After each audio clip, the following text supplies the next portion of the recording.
have a wonderful guest for you for our final 10 minutes. Douglas Holtz-Eakin will join us with terrific experience at Princeton University. Here's a book, Douglas Holtz-Eakin. This is a jewel from 20 or 25 years ago. Robert Heilbronner and Peter Bernstein, The Debt and the Deficit, False Alarms, Real Possibilities. It's now here. Douglas Holtz-Eakin, as they wrote years ago, why is now so different from when they wrote that classic 20-some years ago? We're in a very different place. In the 1990s, we benefited from the fall of the Soviet Union. There was a real procurement holiday, and the savings on the defense side actually funded a lot of the other things that went on. We had an enormous tech bubble, as it turned out. I don't think anyone wants to rely on a bubble to finance the federal government. That's what went on in the late 90s. But most importantly, we were a decade and a half away from the retirement of the baby boom. And the baby boom is retiring now. So you cannot just go back to that playbook and expect to be successful. I like that. Well said. Douglas Holtz-Eakin, dreaded first chart. This is not an abstraction. That's what we heard from the president, some key phrases through this press conference. This is not an abstraction. There's state and local government purchases, including compensation. It grows, it grows, it grows to 2003, then it flatlines, and it's now rolling over. How important, Doug, is it to get back state and local government, or is that just another victim of this slowdown?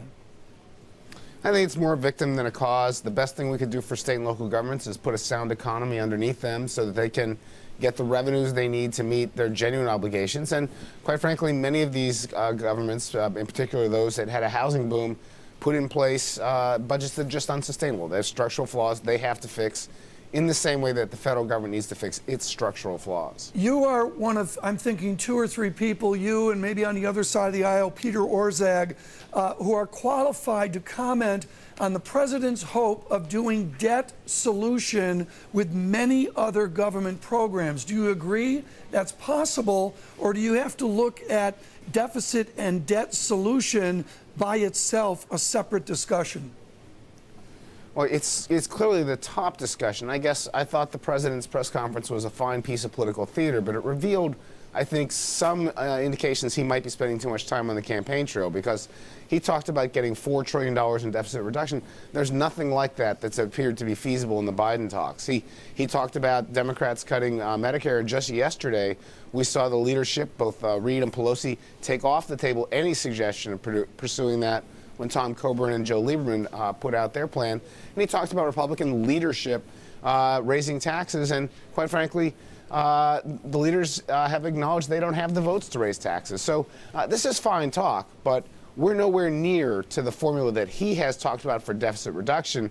If you want to take that problem and add new ones, I think that's a tough lift. Here is a chart, I thought, folks, of the press conference, our national anxiety, real personal disposable income. This is inflation-adjusted, personal disposable income, and back to World War II, or at least the early 50s, it's a rising path. And Doug, it has leveled. I mean, personal per capita income, however you want to measure it, we are off that red trend line. The president, I thought, sounded like Jon Snow, actually, as a Treasury Secretary, saying what we need is growth.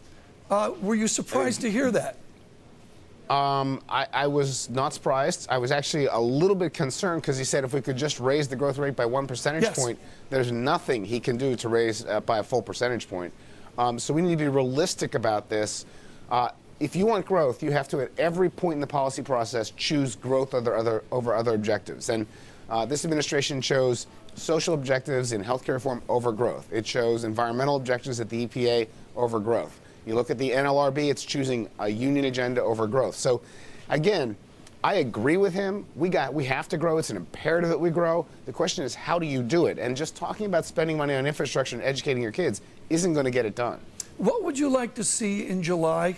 What would you like to see in the debate, the partisan political debate, but also the debate among smart people like you, Doug Elmendorf, yourself, Dr. Orszag? What should be the debate in our July 2011? I think there are 2 things that we need to be clear about. The first is the president and many others on his side of the aisle talk about a balanced approach, suggesting that half tax cuts or half tax increases, half spending cuts will get this job done. There's nothing even in the president's own fiscal commission, Bowles and Simpson, that suggests 50-50 will work. It has to be a majority on the spending side. That discussion has to happen.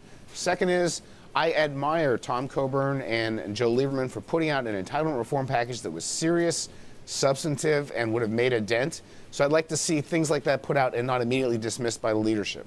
When you look at this and the idea of immediate dismissal, what would you like to see out of CBO? They did their report the other day. Look at this chart, folks. This is the challenge that Holtz-Eakin, Elmendorf, Orszag, and the others do, is they advise the politicians. Look at the debt explosion, our gross debt explosion up to 75%. Let's be fair, Doug, that's not on the edge of Greece, is it? But it is alarming, isn't it? We're not Greece, but we are not immune from the laws of arithmetic, and the debt explosion is real. We're also not immune from the laws of economics, and we are already at the point where our gross debt is at 90% of GDP. It's actually above that. That's a line that historically has proven to be dangerous. So what I would like to see is a genuine sense of urgency.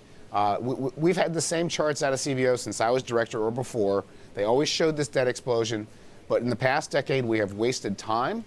We have given up our cushion in a financial crisis, and now the urgency is real. We don't have the luxury of kicking this past the election. They need to do something serious, and if they don't, my concern is that markets will react now and not wait for that line to go north. Okay, we're going to come back. Douglas Holtz-Eakin with us, of course, as we listen to the president's interesting press conference, Holtz-Eakin calling it political theater. I like what he said about Chris Todd's comment. It was a hodgepodge, but the focus there on the deficit, on the debt, and on this debt ceiling debate.